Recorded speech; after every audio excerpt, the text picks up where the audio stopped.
The Coral Springs Police Department would like to give an update on an incident that took place on August 31st, 2024. At approximately 6:32 p.m. in the area of 10500 Northwest 43rd Street, officers responded to a 911 call from a male juvenile who had reported that there was a male inside the residence who had been shot. Officers quickly arrived on scene. They gave verbal commands inside of the residence, at which time two juveniles did exit the residence. Upon giving further verbal commands, they did hear one more gunshot from inside of the residence, and a female did exit the residence shortly thereafter. The officers made entry into the residence to check on the well-being of anybody who may be inside. They did come across and encounter one male individual who had suffered multiple gunshot wounds, who was declared deceased on scene after they attempted medical treatment. Inside the residence, a weapon was recovered.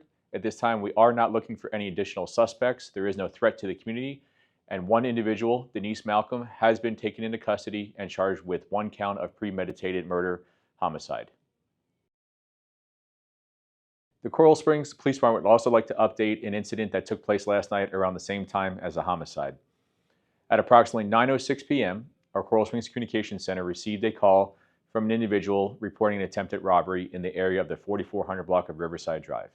The suspect did use a firearm and attempted to steal the victim's shoes. When he was unsuccessful, he fired a couple rounds into the ground where the victim was standing and fled the area.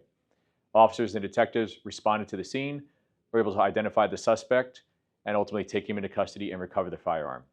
I also, again, want to stress that this was not related to the other incident that occurred around the same time in Coral Springs, and at this time we are not seeking any additional suspects. There is no threat to the community.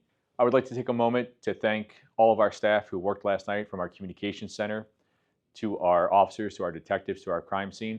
These were two very complicated, very dangerous scenes, and because of their efforts, they were able to apprehend two suspects and take them off the streets of Coral Springs and make the city safer.